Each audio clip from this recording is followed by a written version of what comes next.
my microphone.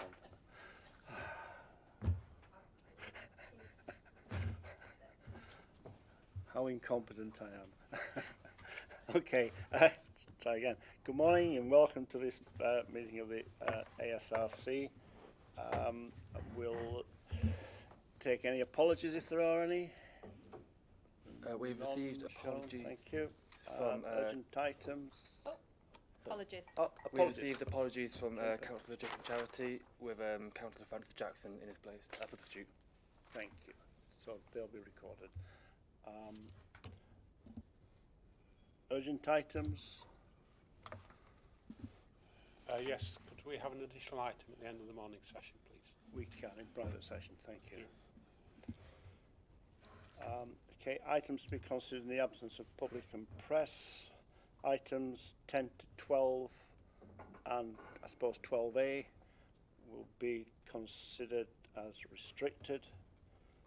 So at this point the agenda, the public agenda will be paused and we'll continue after lunch.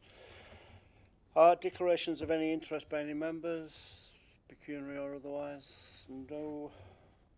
Reports from and questions by members. Questions from members of the public.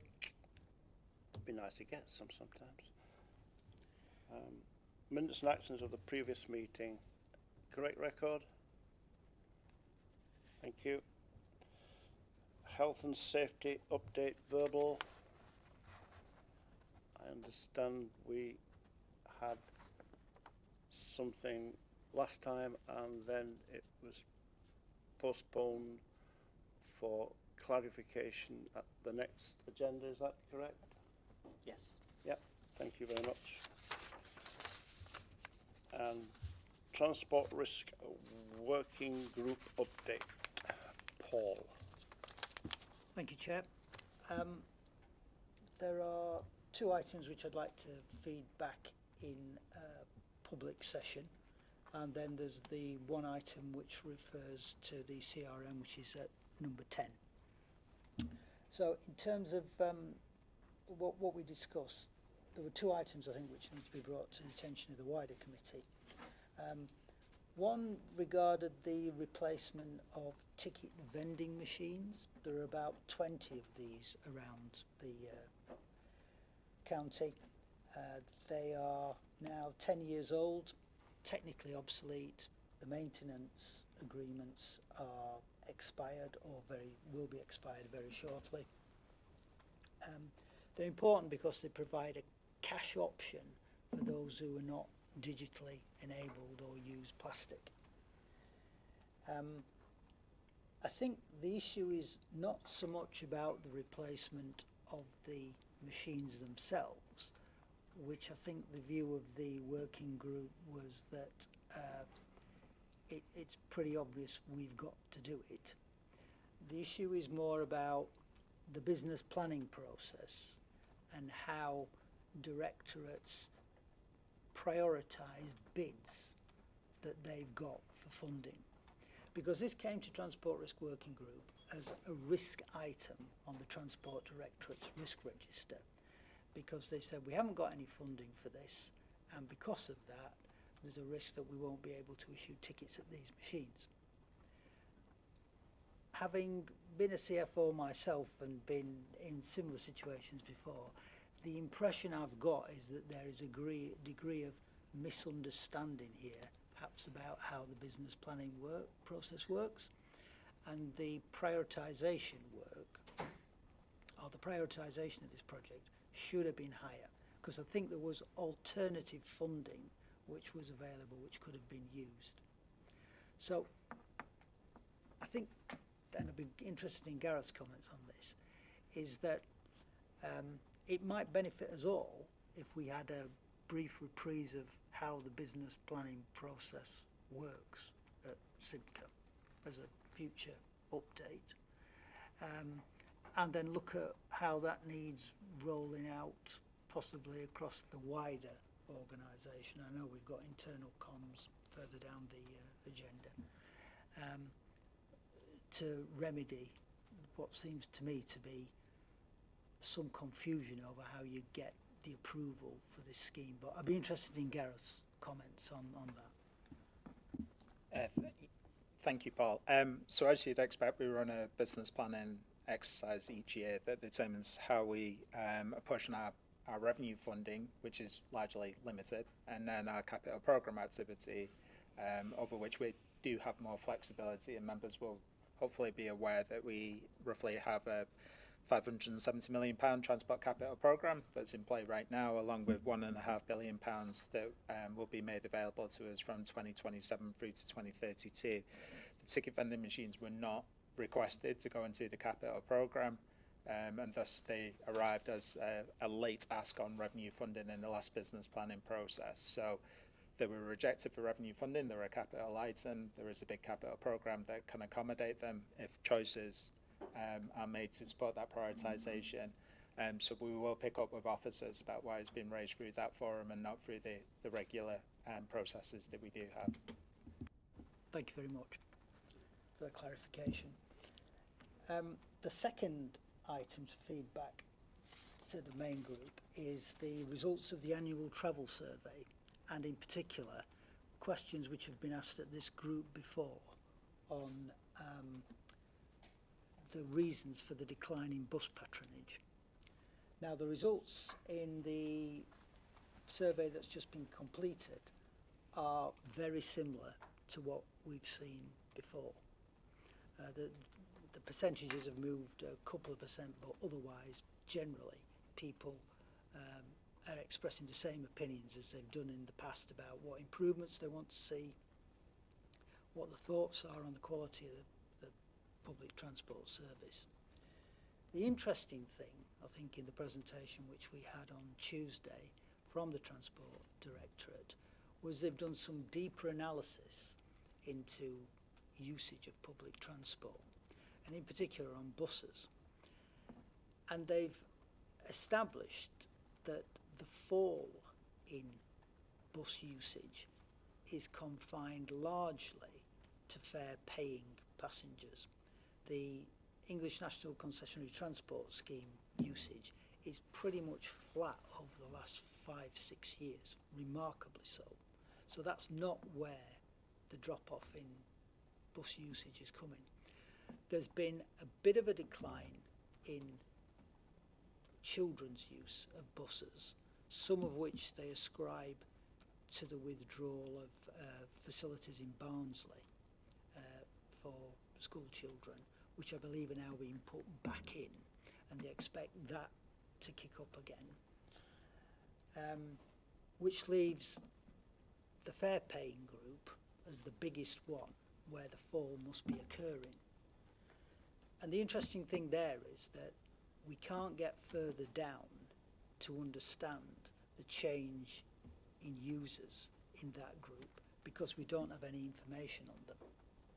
If we had our own app, and this may be relevant for what we're going to do on CRM in the future, but if we had our own app, like supermarkets have loyalty cards, they will be able to link me and my characteristics to my use of the card and compare year on year and what I'm doing.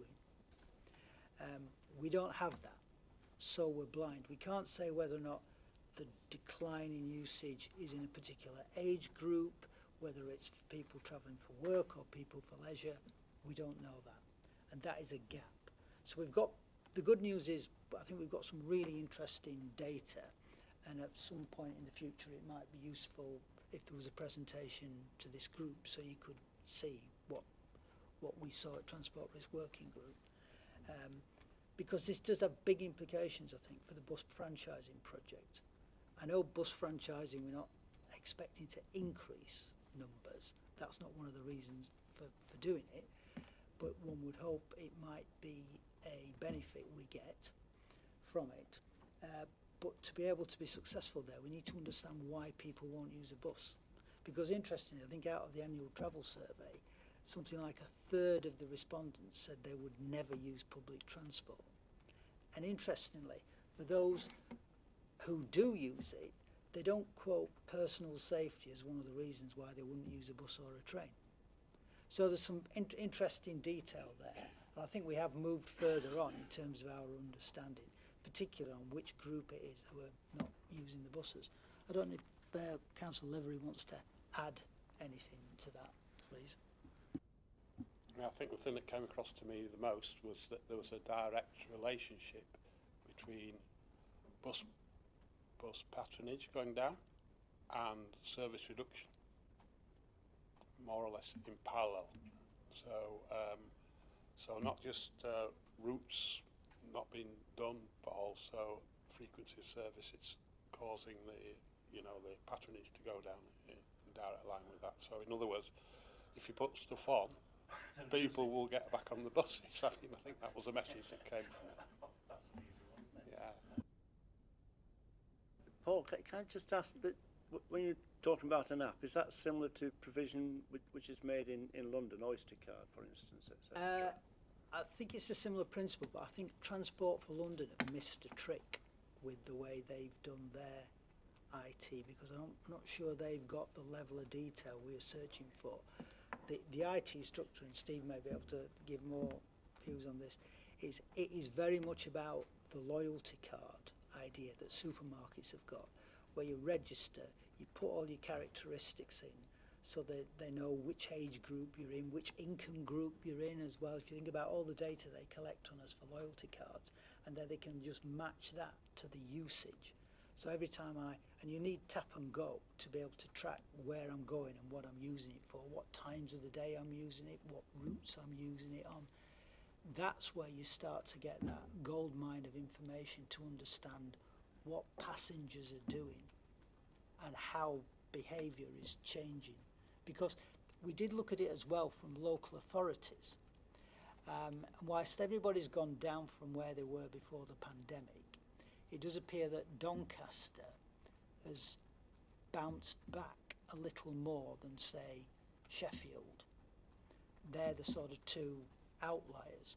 Now, the suggestion from the transport group was that Doncaster may have more industrial commercial warehousing operations where you need to be physically at your work site to do your job, whereas Sheffield may have more employment which is office based, and therefore you could work from home, and that might be the reason why bus patronage isn't coming back in Sheffield, as well as the points that Councillor Levery made about routes, etc.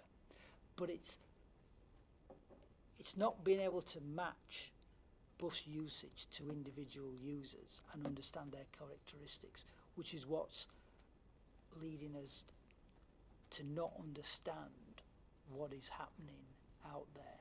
And the solution, it seems, is going to be IT based at the end of the day. And we mustn't miss that trick, I think, when we're doing investment. The other really interesting data was on the patronages on a straight line down. Yeah. And when COVID came and it dropped, it didn't return back to the pre-COVID levels. It returned back to that straight line point at which it went down. So COVID came in, and when it came back, it's clearly the link is between services and availability of services, and the COVID kick down didn't return back to pre-COVID levels. On the matter of availability, I know so the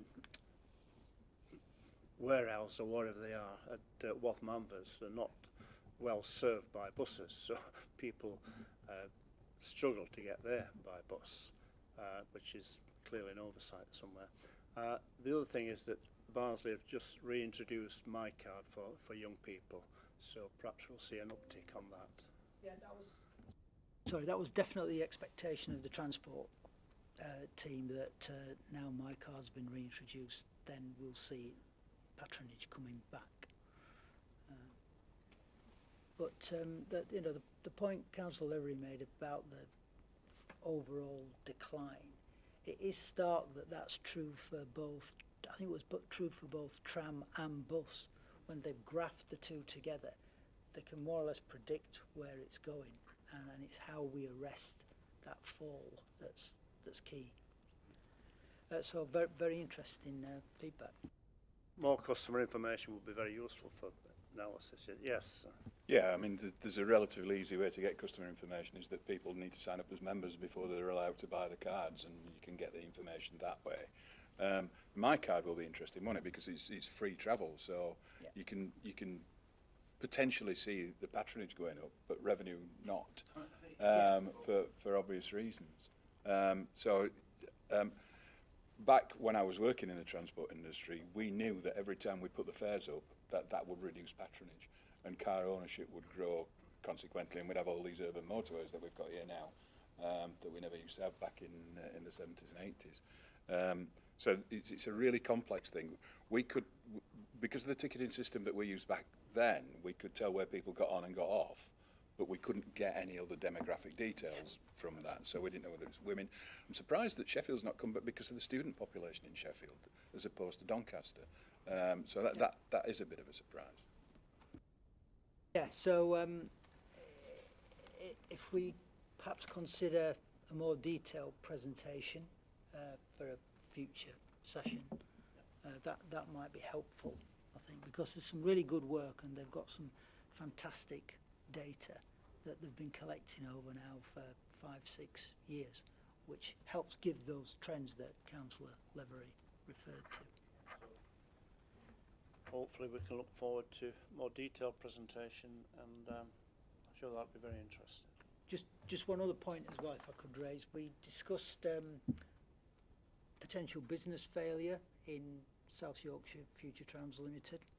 There had been a incident, I think, some months ago, whereby there had been a reduction in service because a number of trams were taken out of service because we had a shortage of wheel sets. We examined the reasons for that, which I think showed what we've been told about before at this group, that there is a need for a change in culture at the tram operation, which is now being brought in place.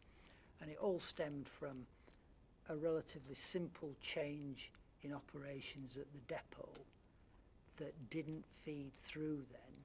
The implications of that for increased wheel set usage and the need to order more wheel sets didn't work its way through the organisation. That's now more clearly understood. There's better communication around the operation, and I think they've done some good work to put back the deficiencies. Again, the stock system and the ordering is probably at best, you could say, semi-automatic.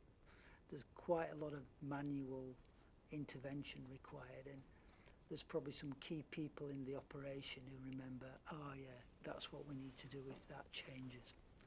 So it was quite interesting, but we were pleased with what Sean at English, the MD, had told us, and that's moving in its right way.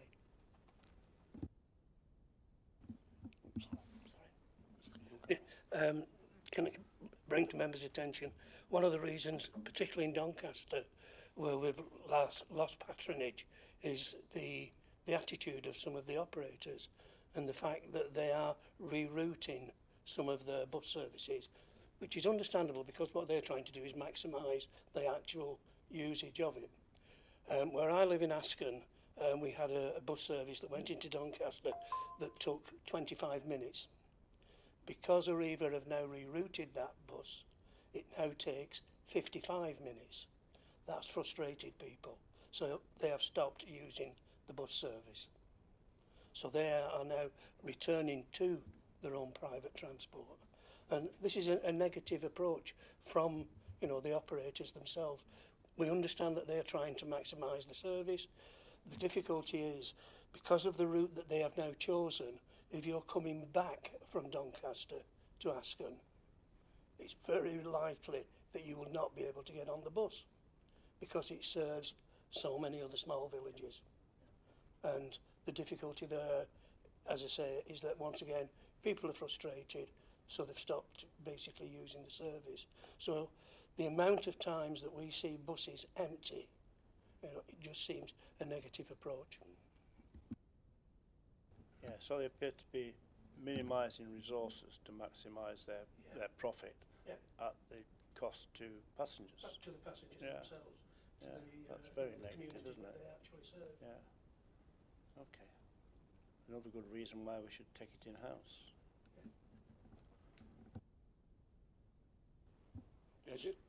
Just another point on the trams. I've mentioned before the issue with signalling and concerns about the light bulbs. There's a programme of replacement going on, which will have all the road crossings re-signalled with LED arrays before the end of the year. So that was really pleasing to see. So that problem will get resolved now. Thank you.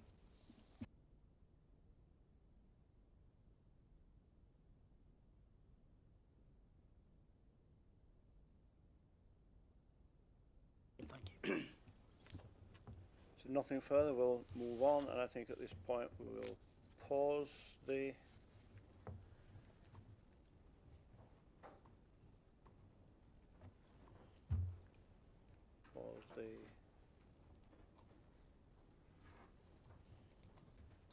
you can ask what you want. Whether you get an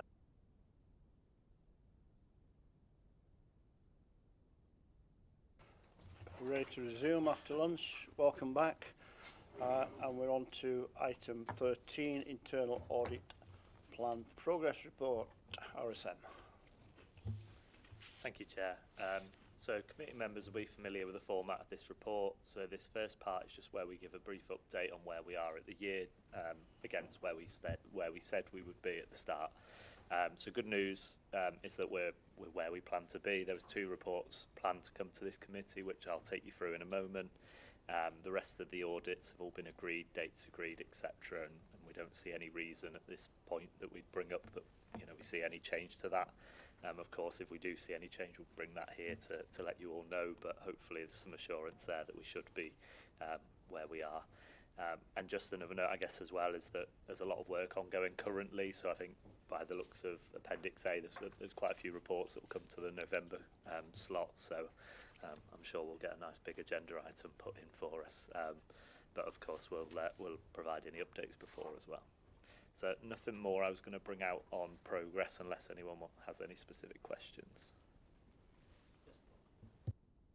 Thank you, Chair. Just looking at Appendix C, management responses received within 10 days of the draft report is the target.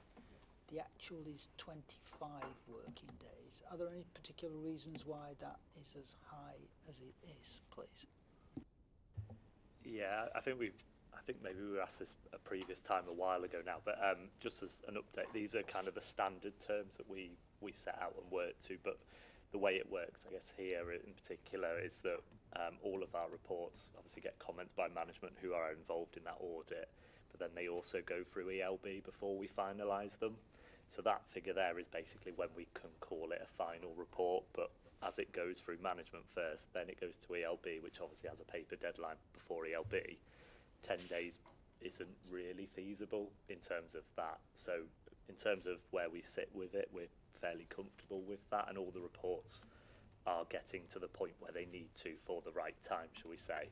But 10 working days is, arguably is probably something we can look at, whether we don't need that in particular or whether we set almost a new agreed term based on ELB deadline versus when reports come through. So yeah. Yeah, I think that'd be helpful, because I always thought, well, you've got targets, that they're to measure performance against. And whilst totally understand what you're saying, that actually what you could be doing is getting management responses back within 10 days, but because of the timescale that ELB works to, then there's a delay in it. So it seems to me like we almost need to split that out, or have 2, in which case I'm not sure what the ELB target would add, but certainly to get a feel for whether or not management's responding fast enough to the questions that you've raised. Thank you. Yeah, we can take that away and probably have that in our next catch-up that we will have each month, just to work out what is the best, I guess, measurement there, whether it is almost, do we hit the ELB deadline that was planned almost because we've got the response, or, you know, how we look at an interim. But yeah, appreciate the comment. Yeah, on a similar topic, though it's much more minor, so you've just missed your own target for issuing draft reports as well, so I don't think I need a lot on that because it's only one day over, but worth noting. And the other one, and I'll ask this carefully because it's something we discussed in the closed session. When we discussed the fraud investigation, we talked about internal audit, if necessary, covering that area more intensively in their programme. Has there been any thought about whether this year's programme needs flexing to cover that area more?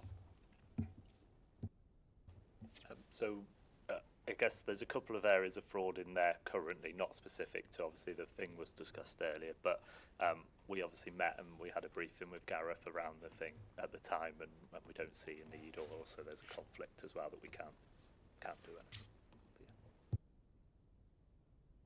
I think we've not taken any decisions to flex the plan yet. I think our intent was always to see where we get to with the DFE work first and then go from there.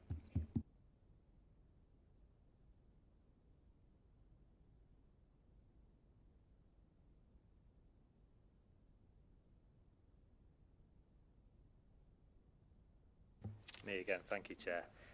So I'll take you through the two reports which we've got for today, and I'll just do one at a time and take questions as I go on those. So the first report is the external programme management.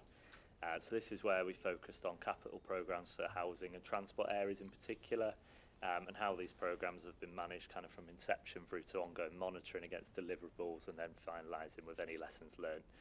So overall, we provided substantial assurance as our opinion, which of course is obviously a positive, with 2 areas agreed for improvement, which resulted in a 1 low and 1 medium priority action being agreed. I'll just focus on the medium just for priority purpose, and this was around ensuring lessons learned are almost built back into the programme. So although we could confirm project learning reviews had been completed at the end of projects, we couldn't then see that next step, or I guess the maturity step then of actually how does that then feed into the programme again for future. So is there then a meeting conducted between, say, programme managers, assurance teams, etc., to take those lessons, rebuild them into, I guess, future points. So although they were being done, it's just that next step then to make sure it actually builds back in for future improvement. But I think overall a positive audit, and happy to take any questions.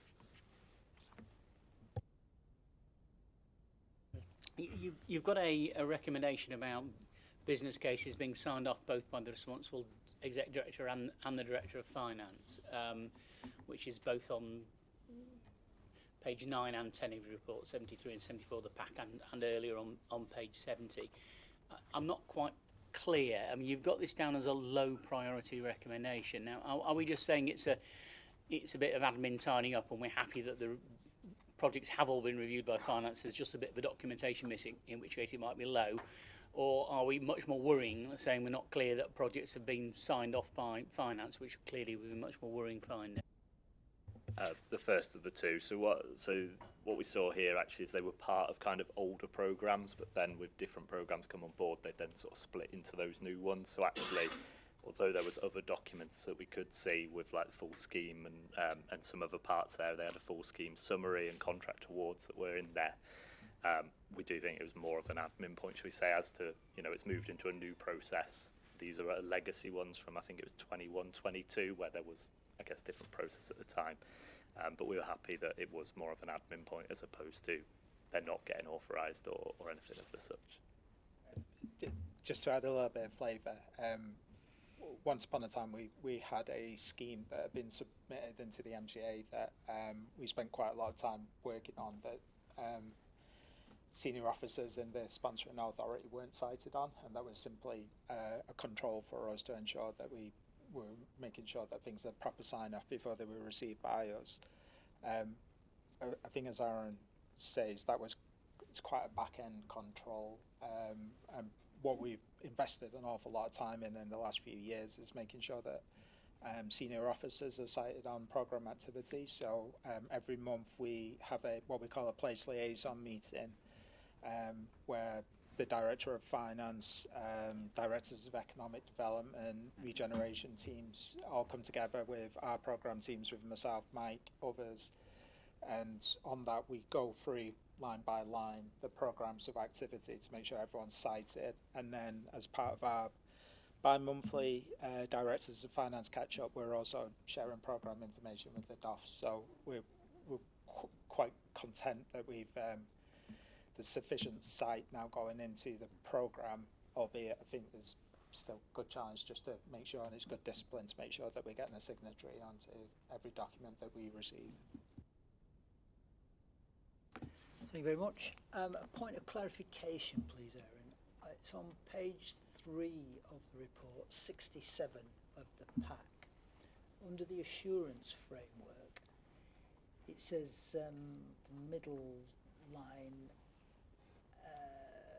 delivery partners attend annual assurance framework workshops held by the PMO and FMR teams at the Trust. Have you found that one? Looks like a bad copy and paste to me. Is that the deliberate check to make sure that we've read the report? Which page was that? 67, under assurance framework. Third line. Should that read FMR teams at the MCA, not the Trust? I believe so. I was just checking. Just checking. Well, I did read it, as you've now proved. Thank you.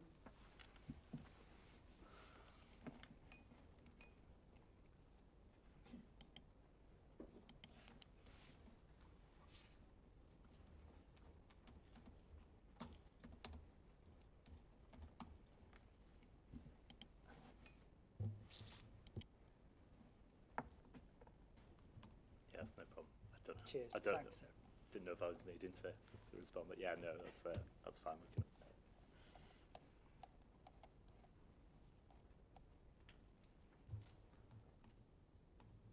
Okay, you happy for me to? Sorry, I was going to say, you happy for me to move on to the next report? I'll just wait and see if there's any further questions. I have to scroll back now. So the next report here is the internal communications review that we did, and this was conducted as an advisory review as agreed as part of the internal audit plan.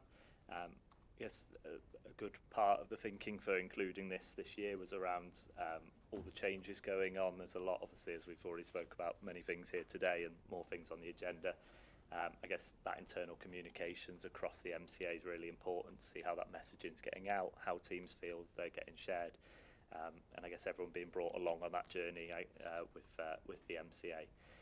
So as such, obviously there's no assurance opinion overall, but what we've done is we've agreed 2 medium priority actions where there was potential weaknesses or gaps in control, shall we say, and then a further 4 advisory points, which is less of a weakness for a specific issue, but more actual where things could be enhanced a bit further, shall we say, or take it to the next step. So the medium priorities, the first one was around sort of an overarching communications framework, just to make sure there is that sort of clarity on roles, standardisation, where certain messaging needs to go and how that gets delivered. And then the second medium priority was just following a staff survey around comms earlier in 2025. At the time of the audit, there hadn't been that further sort of analysis or deep dive into actually what does that mean and what needs changing. And obviously this audit will hopefully help with that process as well as to certain areas of improvement. But obviously it'd be good to use that survey internally to work out what sort of developments are still required. But hopefully a useful report, and happy again to take any questions.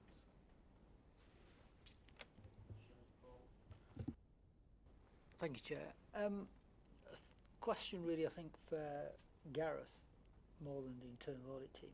Has this report been to ELB? Comps report, yes. Yeah. Was there any comment back from ELB in terms of people's perceptions of what they thought were effective means of communication? Because roughly 90% go to the intranet, 10% use other briefings, and then there was a comment further down about staff preferring in-person briefings rather than doing it over Teams or something like that. Yeah, so we've had quite a big conversation about internal communications frameworks, and one of the observations is that within directorates we're all doing business slightly differently. In my space, each month I stand up in front of the entire directorate and just give them a readout. So I did that on Monday. That's not universal. An interesting observation from me is that people from other directorates come down and listen to that, and I think I think that's one of the things that we're hearing, that people do enjoy just hearing from the senior leadership in person rather than just getting generic sort of posts on the intranet. But equally, I'm aware from my team that the new chief exec has a process of just doing like a cyclical Friday email about what she's been up to that they really enjoy as well. So I think where we landed is that there are different ways in which we can communicate to the staff, but actually what's probably quite important is a little bit of standardisation to make sure that everyone across the business is getting the same message in the same sort of tone at the same time, rather than people being reliant on hearing things secondhand from colleagues in other bits of the business. So we committed to using the report, which I thought was dead helpful actually, to work in between us what that should look like. And it's not to say that it has to be, a mirror image across every directorate. Clearly, there will be different ways of doing it. Transport Directorate has people in interchanges and so on who are often harder to reach, so that might require something a little bit different. But we ought to have a baseline of standardisation, and then we can tailor from there. So that was the big takeaway from the report that we've committed to working through. Right, thanks for that, Gareth. I think that's encouraging that this report's been useful in bringing that issue to the fore. Thank you.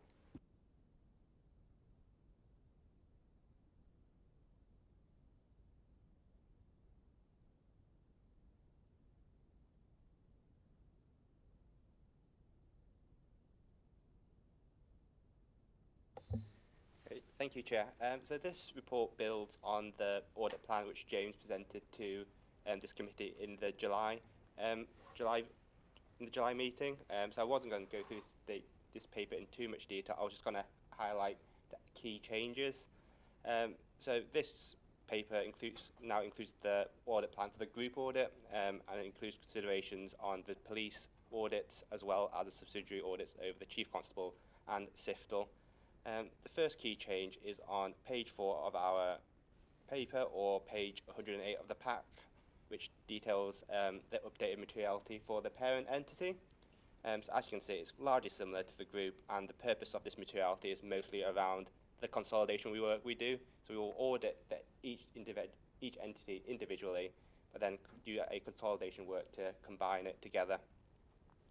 And then the next key changes is within the audit risks and our audit approach section.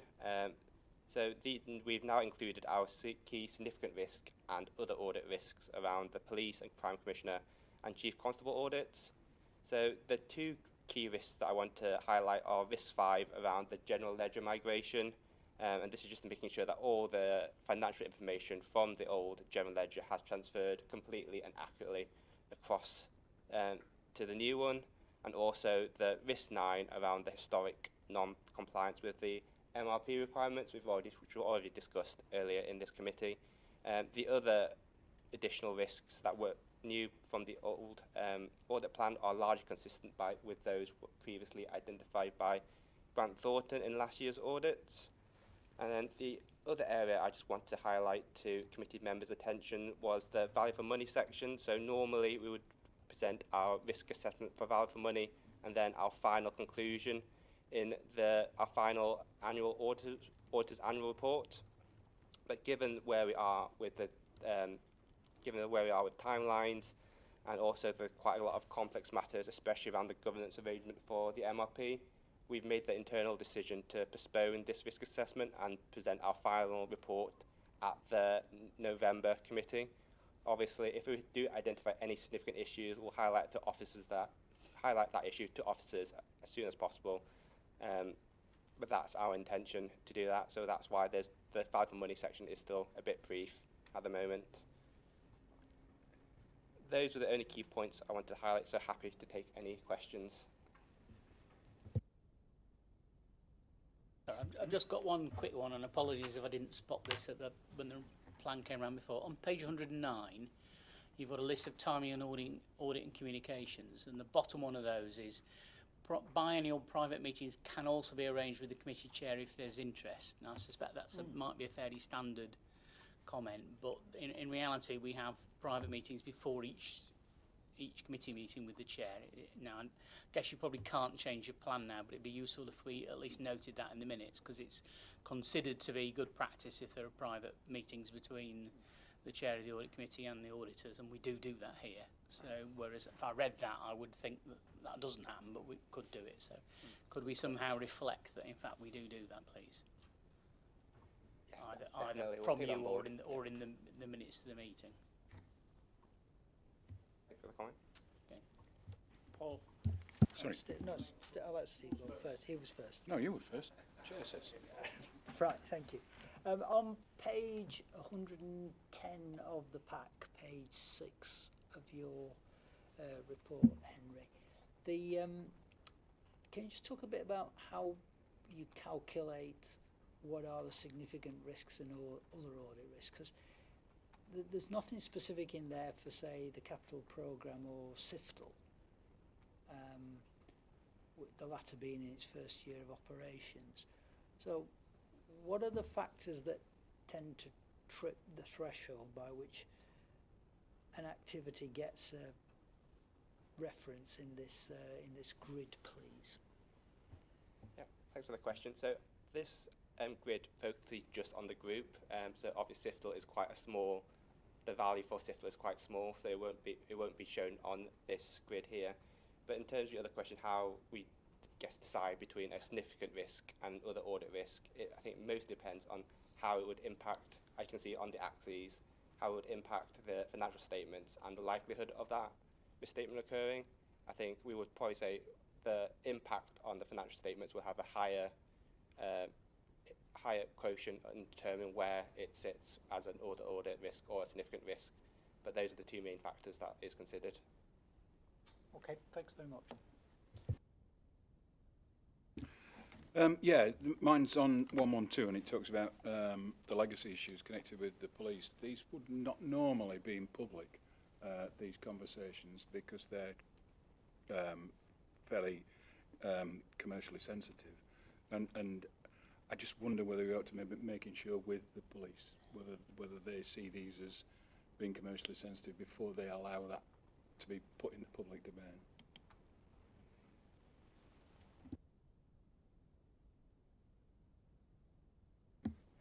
We can take a view. I'm not sure there was anything particularly sensitive, was there? Anything particularly sensitive in this. I'm just trying to Yeah.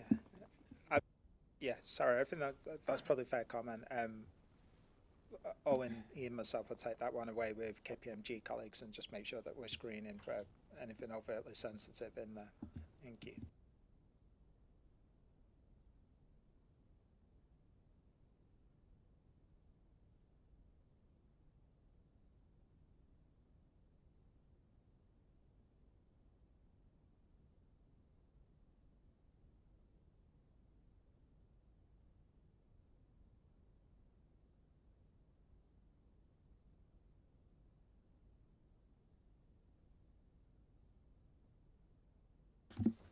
So this report shows a treasury management performance for the Mayoral Combined Authority and the Police Fund for the first quarter of 25-26.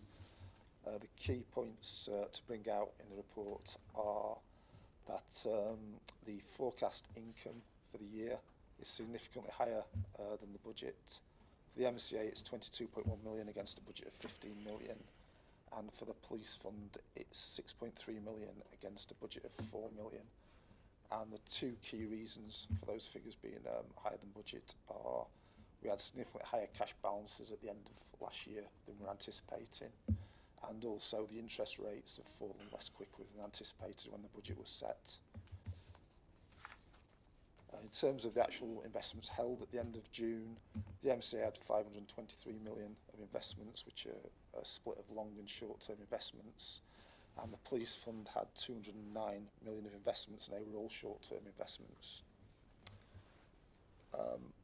As far as borrowing is concerned, there's no anticipated need for borrowing in 25-26 for either the MCA or the police fund. There was originally forecast that the police fund would need to borrow around 21 million in 25-26, but due to those higher than forecast cash balances, as it stands, the current forecast is that the police fund won't need to borrow in this financial year. And then there's also a recommendation about the funds that can be held with Lloyds Bank for the police fund.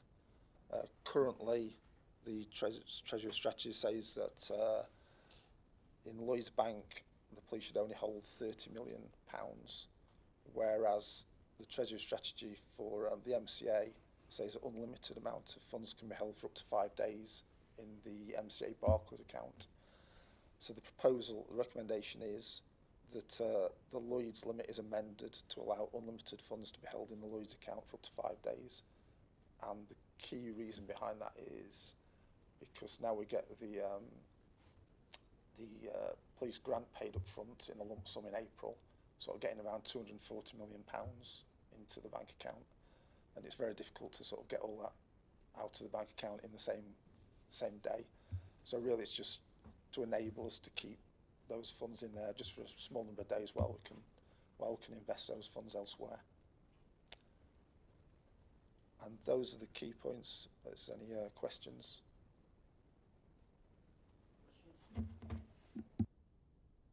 Thank you, Chair. Can we just explore the need to have an unlimited limit on the banking arrangements? What's the thinking about making it unlimited rather than putting on a cap? Well, basically, I can answer it. Well, really, it's just, as you say, it's just 5 days. So really, it's unlimited. I mean, we could put a cap of 500 million or whatever it needed to be. But really, it's just, basically, in the longer term, it should be around £30 million we should be holding in our bank. It's just basically to give the option, if a huge amount of money came in, just to give the option to keep it there for a couple of days while it was put elsewhere. So the intention would never be to keep 200 million in Lloyds or Barclays for like weeks on end or months. It's just a mechanism that if a huge grant comes in, just to give a few days to invest it elsewhere. Fine, I can see the practical requirement, like with the police fund. Or indeed, if you think back to what happened during COVID, central government gave local authorities 3 months' worth of their annual spend as a float to cover them with potential cash flow difficulties. And, you know, I'll be guided by all the members of the Audit Committee's view on this, but when we've discussed this before, I think it was the last Treasury Management report we got, we did put a cap on something rather than having an unlimited, I think it was to do with the budget for SIFTL, making unlimited payments, I think it was. And from what I've seen happen elsewhere in local authorities, thinking particularly about Thurrock, where they had an unlimited amount of money which could be invested in a particular activity, and they're now in some difficulties as a result of that. How easy would it be to flex the limit if we say set 300 million for the police, which would seem to be more than enough, and if you set £500 million for the MCA, how easy would it be to change that if we suddenly got 600 million? So I think if we sort of roll this back to why we have this limit, it's a control to make sure that we are on our game in terms of how we are managing our cash surpluses, and that is simply flowing all the way back to our consideration of the hierarchy of how we invest, which is security, liquidity, yield. So where we always want to be is that we are moving our money into the safest ports, so that satisfies the security whilst making sure that we're getting an appropriate return and we have access to it. So that's the yield and the liquidity. What we're trying to cover off with this control is that I've got some assurance that the team don't just sit on a pile of money in our own bank account and they'll invest it when they get round to it. So that's the key challenge. Now that limits counterparty risk. It makes sure that we're moving money to appropriate safe harbours to generate yield. But where I think it becomes a bit of a nugatory exercise if we set a limit that's so high is that we're trying to guard with the unlimited against the need to do something quickly in the event that it becomes apparent that we either get an unexpected cash flow or in the event of a sort of systemic banking risk that we pull all our money back to our own bank account quite quickly to then disperse to, say, the DMO and government. So we don't particularly want to just set an arbitrary limit because we might breach it and then we just end up having to report it, or it would shape behaviours to try and not breach it. So I give you a flavour of this. When in a previous organisation, when I was at Transport for the North, on the day that it became apparent that we were all going into lockdown and that there was a real, no one knew what the world was going to hold, we had a significant amount of money on deposit in various different places, and I collapsed all the deals individually, pulled all the money back in, and then over the next day or two, because we have limits on how much cash we can send out in any given day, we sent it all into the DMO. DMO is the investment account that we hold with HM Treasury. So that was our ability to consolidate everything and then push it into the safest port that we could find. Now in that scenario, I breached the control that we've got here because we had too much money in our own bank account for a day or two whilst we dispersed all that money to that safe harbour. So when we were having this discussion internally, my sort of lived experience was it doesn't particularly make sense to have a limit because the limit in itself is not the key control that I'm looking to manage. What I'm looking for is the flexibility to get everything into the right account at the right point and then move it as quickly as we can. And it's actually the 5-day limit that the control which is more important to me in that respect. So yes, we will get big cash flows where we get grants sent to us, and sometimes that's not within our gift. But equally, I'd like the flexibility to bring everything back to a point where I can then control the payments out in the event that we need to do so. So it's less the quantum, it's more the ability to hold it and to move it quickly, and then so the control becomes more about the 5 days rather than the full quantum. Does that make sense? Sorry, I might have butchered that explanation. No, I understand totally. That's why I said the practical consideration is, like with COVID, when suddenly you've got much bigger cash flows going through the organisation than you've probably ever got before, and with some banking crisis, etc., to be able to draw it back in and do exactly what you said is what you want to be able to do. Which is my question about, if we did set a limit and then you needed to change it, how quickly could that change be effected? What would it need? Would it need this committee to meet on Teams and say, yeah, we agree that, or do it by correspondence, email and say, yeah, we all agree that's what we should do? So in the event of a crisis, I think the Constitution and our financial regulations allow me to do whatever I think is appropriate in that circumstance and then to report to you at a later date. So if it was all going to hell in a handbasket, I'd tell the team to just get on and do it and breach the limit, and then I'd report to you. Excellent. What I'd be concerned about is that the team would, without my intervention, the team would work to the rule, and that would shape their behaviour about how they were managing it. So they might leave things in places where I'd rather they didn't, to try and work to the whatever cap we set. So those caps do shape behaviours, and it's a finance team, right? So they will all work to the limit that we set. So I think what I'm saying is that I'd rather us have discretion to do it rather than me have to tell them to override the rule in the event that it needs to happen. Now, as I say, in the event of a dramatic crisis, I'd be comfortable doing it. But in the event that I'm on holiday or whatever, do the team manage the rule rather than manage the situation? But when you're not here, what's the fallback? Do you delegate your authority? Owen and Mike have deputy CFO responsibilities, Right, so your deputy could step in and say, right, this is what we need to do. they could, yeah. But I guess there's logic both ways, right? But Yeah. I think my response would always be if we set the limit at $500 million, as Ian says, the chances are we'd never hit it. So you're setting a target that's arbitrarily high just for the sake of having a target at that point. And I totally agree with what you're saying about let's not create a rule and then say to people, well, it's okay to break it, because that defeats the objective of having a rule. Yeah.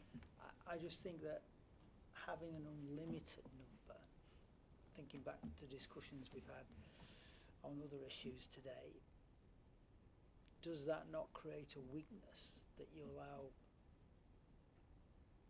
someone who might wish to take advantage of that? Whereas if you had a number that said it's 300 million, that's the maximum risk you've got. I take totally as well your point about that it's the time period that's more important than the quantum. It's getting rid of the money. It's having time to get the money in together, decide what you want to do with it, and then push that out to the money markets wherever you want to put it, which you might not all be able to do within 24 hours. Absolutely, I get that, and I think bringing it down to 5 days rather than the 2 years is the right approach for that, and I think you've got that. It's just this point about us writing into the rules, it's unlimited, which is a big number at the end of the day, isn't it? Unlimited funds. Yeah. Not in my bank account. It does bring it in line with MCA as well. Yeah, so it's the rule that we've been working to on the MCA for some time. I guess we could think about a pragmatic approach which says it's almost unlimited and it's not being a breach, but we set a target for ourselves and then we monitor and report on the target. That seems like we can work with that, yeah. Yeah, we can. I can think some wording. Yeah. practical option. Yeah. Thank you. Okay. Thank you. If I'm a fraudster, the information that we've given out publicly today will allow people to know that we've got, at some point in the year, significant amounts of money sat in a bank account that can be targeted. And I just wonder whether we ought to have that thought in our mind when we have these kind of discussions in public. We can't have got to publish information. Pardon? Yeah, a fair comment. We'll consider. I think inevitably it's quite difficult to have an open conversation on some of this, but we'll take that on board. Thank you. And at the end of the day, it's the public money. Yeah. It's just an observation, Chair, and I'll take Steve's point entirely. There's a difficult balance here between public discussion of what is public money and then security against fraud. Because what I have seen in other organisations I've been in, we used to produce what we call our delegated authorities, and it used to have all the officers' signatures in there at the end to say, and I agree with this. And some of those officers were also on the bank mandates, which is exactly your point, that you could copy and paste and then do a fraudulent fax, as it was then, through to the bank and say, just transfer £1 million to this, would you? Based on the numbers that we've got. And we withdrew the signatures. In fact, I think we might even have withdrawn the names at one stage. We might have just had the position in there, so nobody could get to it. So that's a fair point. And again, with putting in the values that might be relevant to it, is something else that we could consider. But there is also that requirement to be transparent to the public as well. We just need to get the balance between it.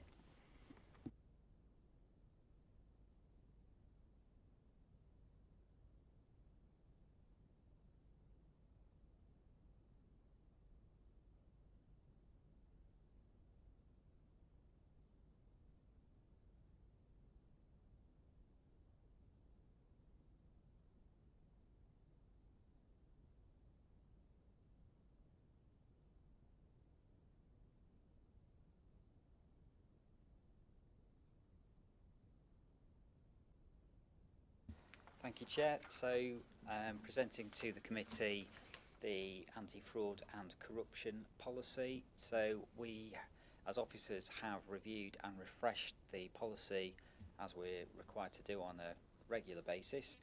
And the reason, in particular, for bringing it to the committee's attention this time round is that there is some very recent and relevant legislation that has come into effect this month, which was important for us to include provisions, therefore, in the policy.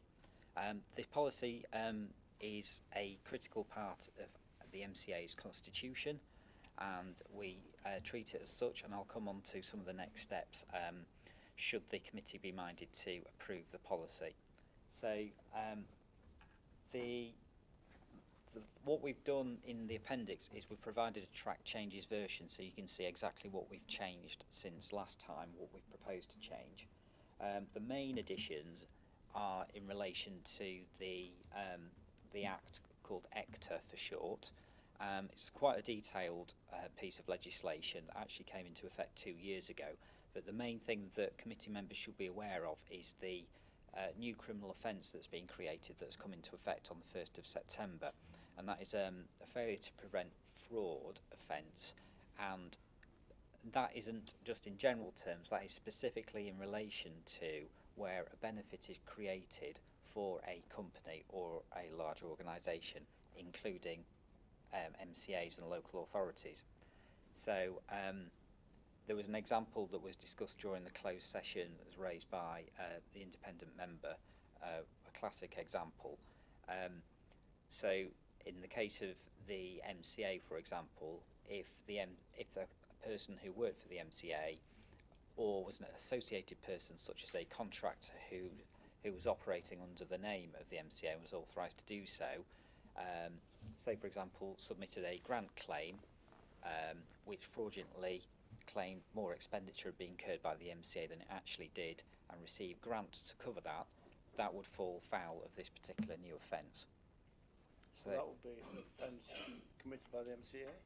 So the authority will be liable to the criminal offence. The person themselves will be subject to separate investigations, but the company or the organisation will be treated as the guilty party.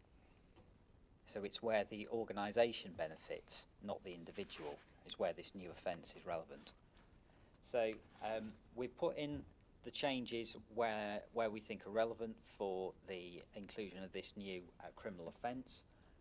So all committee members can review that. The next step, should the committee be minded to approve it, will be to do several things. So first of all, we'll obviously want to update the policy in the Constitution and get that published internally and externally. What we'll then be doing is making sure it is 100% clear, so we'll be running some intranet and other comms and rolling out through various team meetings, etc., to employees to make sure they understand the policy as a whole, not just the changes that we're making, so we'll undertake a refresh. The working group, by the way, it's with thanks to Cllr at the other end of the table, and also Adam Bottomley, who's our head of legal, who've been working with me on this. What we'll also be looking to do is put in various tiers of training. So there's training that Claire, Adam and I will obviously be putting ourselves through as part of our CPD. We'll also be seeking to ensure that senior officers such as Gareth and Exec Leadership Board are fully briefed on the implications with the changes. The main thing that we're going to be doing, and this is one of the key things that's regarded as a reasonable defence for organisations, is that not only have they refreshed the policy, that they've undertaken a fraud risk assessment across the entire organisation. So that is what we are planning to conduct next. And what will be helpful is to use information, for example, from recent cases that have been discussed, also from the outputs from the work which internal audit are undertaking as part of the internal audit plan this year. And that will allow us to develop a counter-fraud strategy. And I think that will be very helpful given what we've been discussing earlier on in this agenda. The other key areas, when I said associated persons, that's defined in the policy to help members and other people understand what that means. In layman's terms, that's not just employees, but that would include consultants, contractors, who effectively are working under the banner of the MCA.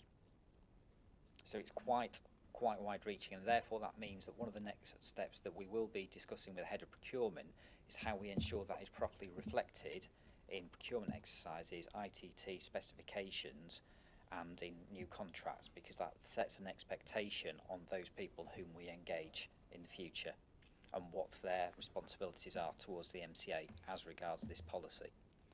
So I'll pause at that point, Chair, and I'll open the floor to questions. Thank you.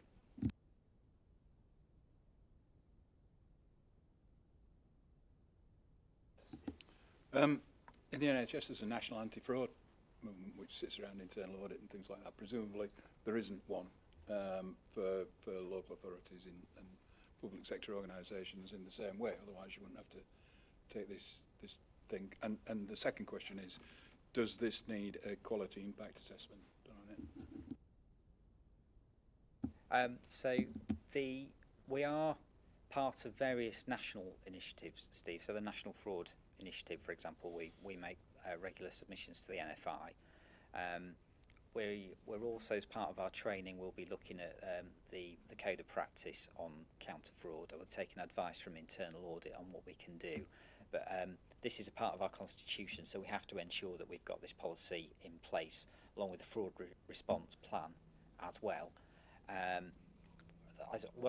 failed to mention earlier, apologies, was we obviously need to make sure that we've got the reporting routes and lines clear. So one of the things we had to make sure we changed, for example, was the correct name for the head of internal audit was named, because that is who suspected or actual instances of fraud do need to report to. So we've got to keep that refreshed. In terms of an EIM, I'm not totally sure on that one. I'll have to get back to Adam from the legal side of things just to double check that one, but that's a good question. Thank you. Thank you very much, Chair. Two from me, please. On page 166 of the pack,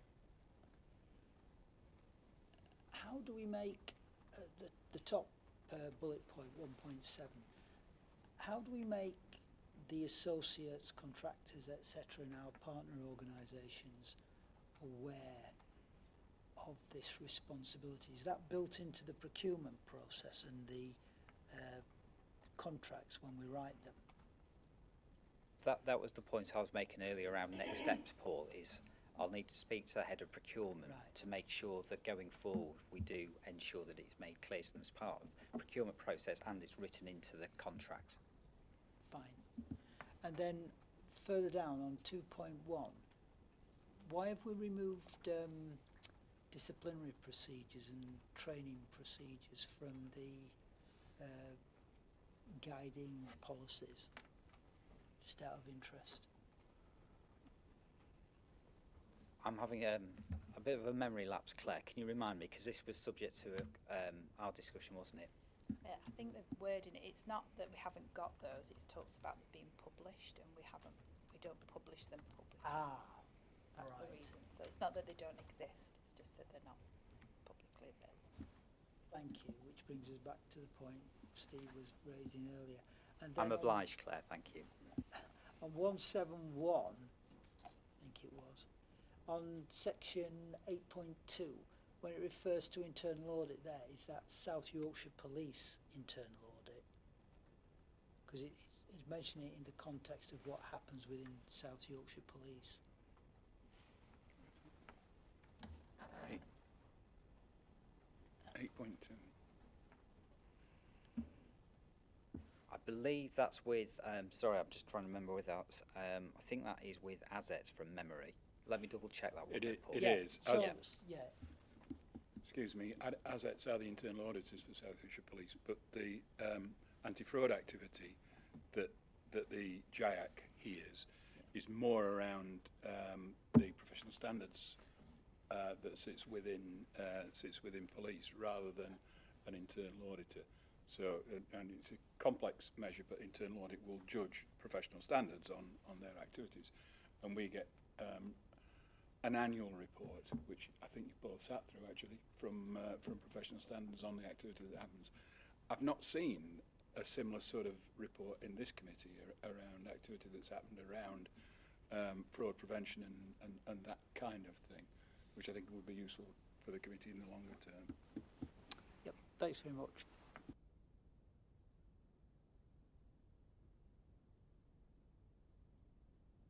But very quickly, at the bottom of page 170, we say annual training courses shall be carried out by every employee of the authority.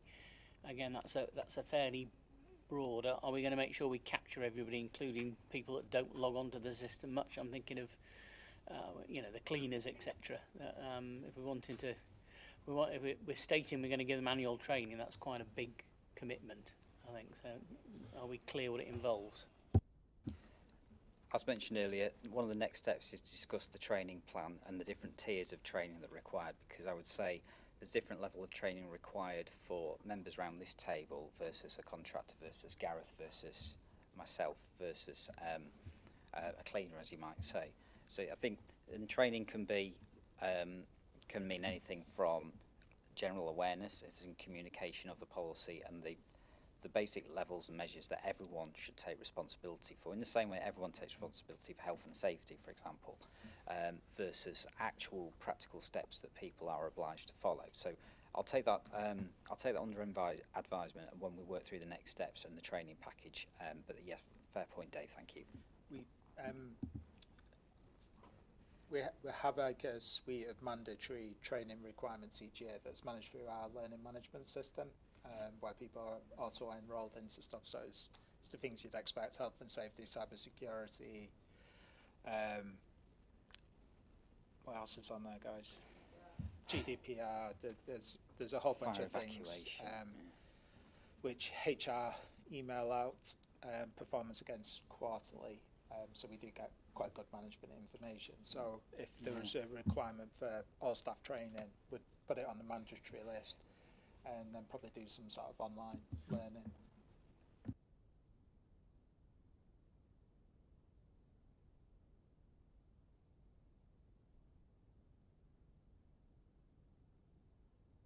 So you do the training online, it records when you've completed it, and then I'll get all the results from my directorate, cascade that down through Teams, and then we pick out the individuals who've not completed it.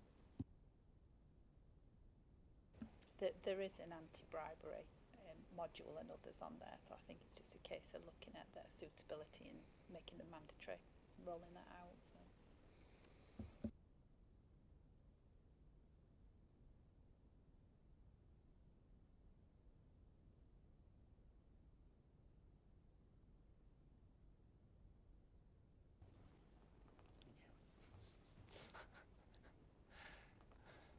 Right.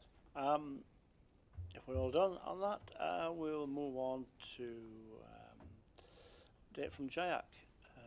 Thanks, Chair. Our next substantive meeting is on the 23rd of September, so there's nothing to report back in terms of the work that we do on a quarterly basis. However, we did meet in early July, which Owen came to scrutinise the South Yorkshire Police accounts. And we also looked at annual reports on things such as gifts and hospitality, proceeds of crime, funding and that type of thing, scrutinised that and found that the arrangements were in place to manage all of those things. Those will be then minuted in the next JIAC meeting that meeting took place, and we cover it off like that. Any questions to Steve on Jayak? No. Thank you very much, Steve. And moving on to item 19, Claire. Thank you, Chair. As this is a regular update on the governance improvement plan, so I'll take it as read, but happy to take any feedback and take it back to the relevant officers that are named in there. Okay. Any points or questions? Yes. Yeah, just in terms of some of the target dates, we've got some as TBCs. I just wondered, have we actually got dates for them that we're aiming for? I think officers are still kind of working through the detail on them to be able to give a realistic target. But I am conscious that a lot of them are kind of saying it's going to take us all year. So I think if we can bring it back interim kind of updates, which we will do, then that should give some assurance around those. Content? Okay. Thank you very much, Claire. And item 20, Mike again, English Devolution Bill. Thank you, Chair. So this report is for information only. As members may recall from the July Audit Committee, I took an action to provide an update on a particular part of the legislation as it progresses through Parliament. The main section of the bill which will be of most relevance to committee members will be the local audit section, as you won't be surprised to hear from me. And the purpose of this part of the bill is to fix the broken local audit system, which we've discussed for the last few years around this committee, and I'm sure it's been discussed in other audit committees across the country. So in of the 5 parts, the 4th part is local audit, and there are 9 clauses within that part. And I focused on clause 66, which is about the role of an audit committee. But if I just very quickly pick on the first clause, that goes back to what we've been discussing earlier on in the agenda, which is basically the abolition of the PSAA and replacement with the local audit office, which will become, as Gareth mentioned, the regulator for the sector. So that is going to be, so this bill will bring that into force, and we'll probably expect it's going to be summer next year. It's steadily progressing through to, I believe, 2nd reading at the moment. So as far as the clauses are concerned, and the one with regard to the audit committee, there are 5 particular functions that the bill says a local audit, an audit committee at a combined authority should have. They're set out in the report: scrutiny of financial affairs, risk management oversight, governance review, efficiency and value for money, and reporting and recommendations. Well, firstly, we've met the obligation already to actually have an audit committee. We've had one ever since 2014, so tick, that's done. And I think when you look through the detail and look at those 5 functions in particular, the committee already meets those requirements. It's part of the terms of reference. It's part of the audit committee's work plan. If you pick, for example, risk management oversight, Cllr brings regular reports to this committee, which covers that. The committee scrutinises the stat accounts and then makes its recommendations to those charged with government, i.e. the MCA board, to approve those accounts.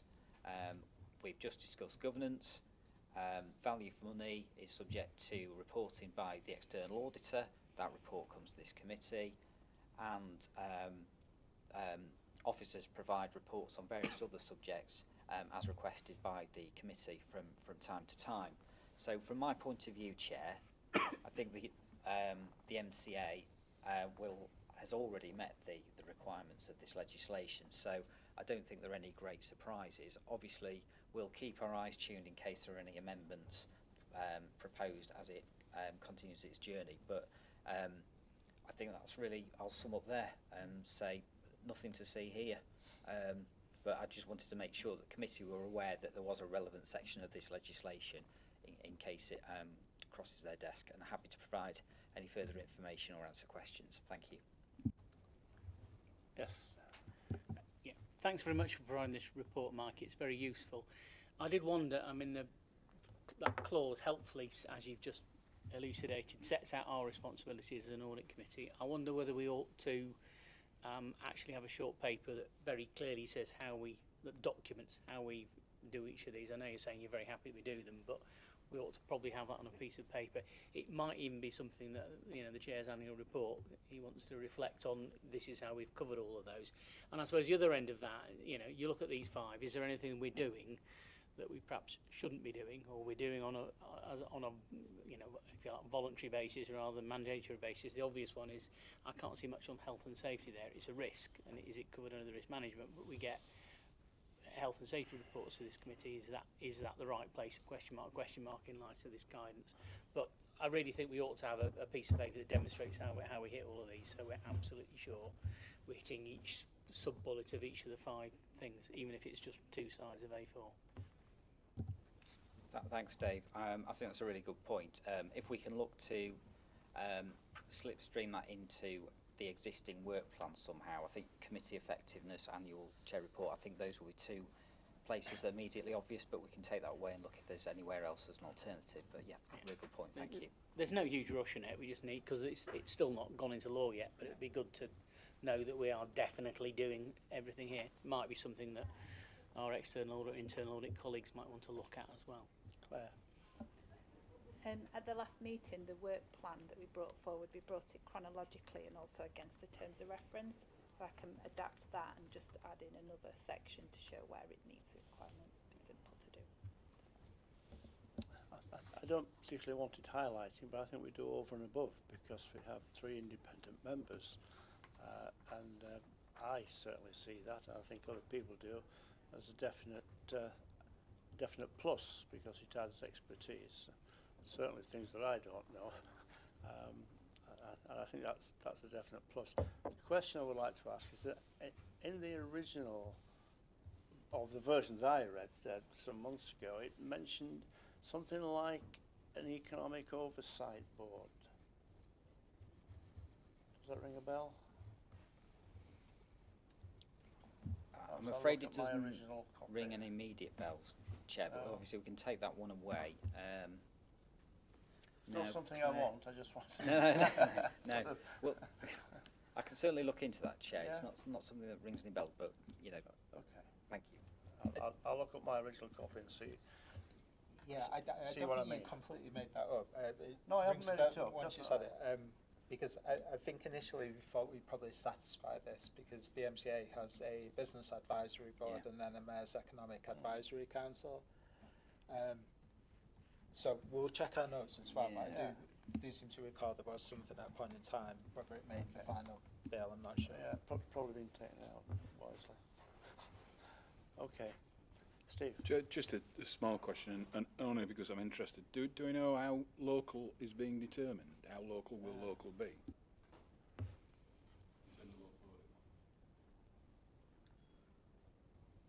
My assumption is it will cover local government, police, fire, rescue, MCAs.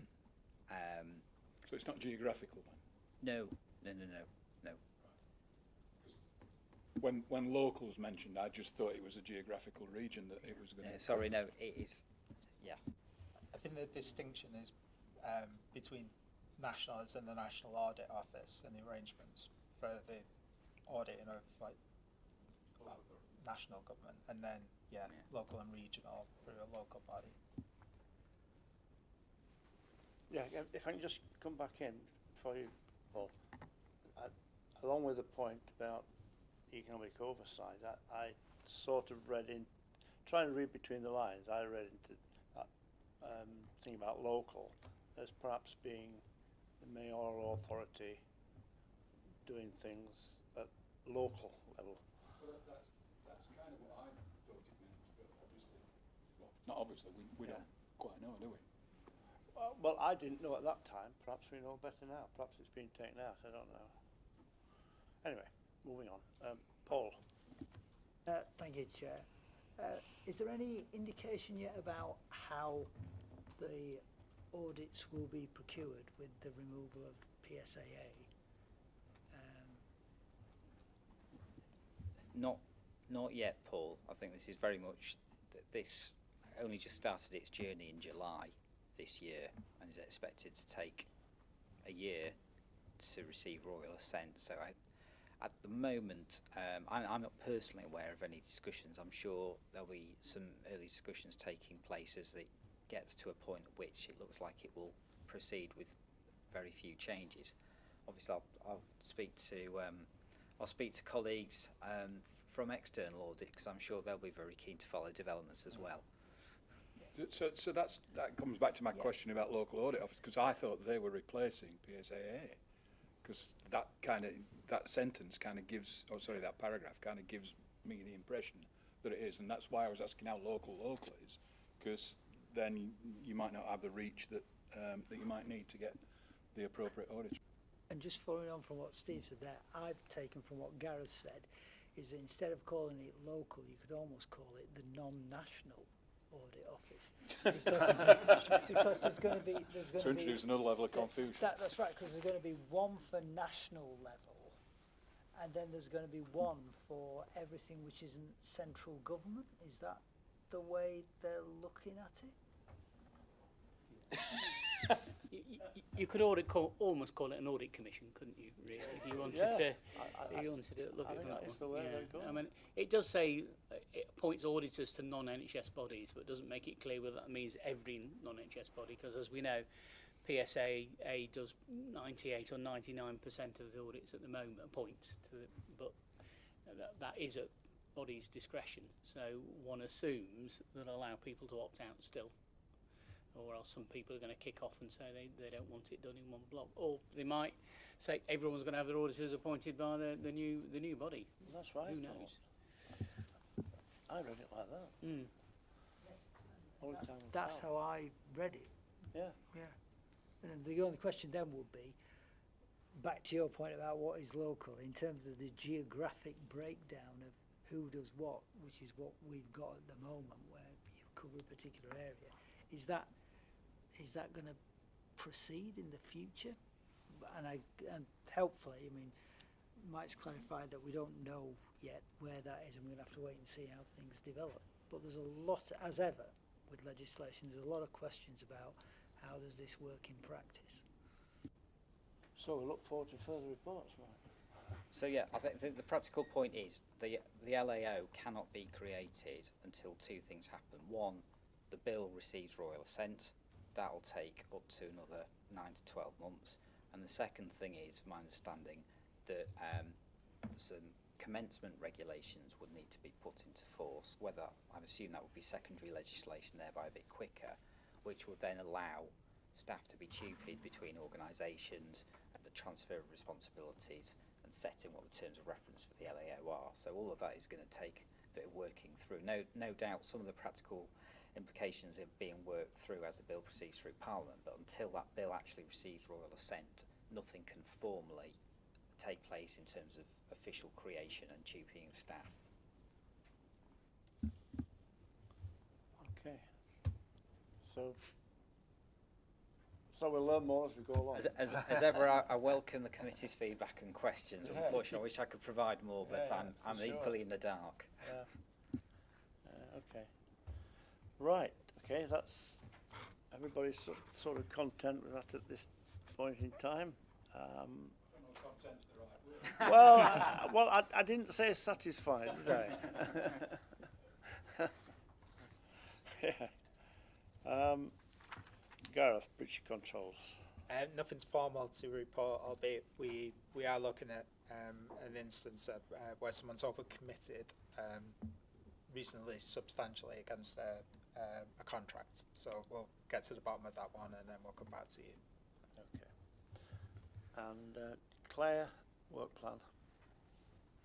Item 22. Thank you, Chair. I wondered whether, given the discussion earlier and considering some of our strategic risks, whether we needed to add something to the work plan around the bus franchising to get to bring someone forward to give some assurance around that programme. So it's a major change programme. We've got strategic risk around day one readiness. It relates to the kind of route optimisation and declining patronage kind of risks that we've got as well, whether we wanted to add that. It might be timely to give us an update on that. Yeah. To seek to add that to the next meeting. Okay. Is there anything else that anybody feels needs a bit of a deep dive at this point? Does the committee want an update on the travel survey and patterns? And issues around that? Yep, so you can understand the declining bus patronage better. Okay. Might be worth doing this part of the same conversation, just Yeah, to give yeah. you where we are today, and then how we transition from where we are today in an unregulated world to a regulated world that's under our control. And then the other suggestion I got was, in the light of managing the risk going forward, given where we are with the national position on funding, could we have an update on where we are with reserves and how much headroom we've got for the future, and what of our activities we are covering with some of the bonus we've got from the high interest rates and high cash balances, please? Yeah, so we'll be undertaking our mid-year budget reforecasts imminently. So if we bring you our mid-year update, that might be a good opportunity to get into that, and I'd recommend we frame that in the context of where we're heading with integrated settlement next year, because that changes our ability to manage risk by having a more flexible sort of funding source. Yep, I think that'd be very helpful, thank you. Okay. Content? There's that word again. Thank you very much, Claire. Issues for escalation? I don't think there are any. AOB, we dealt with one issue of AOB earlier. So that brings me to the end of my agenda. Thank you very much.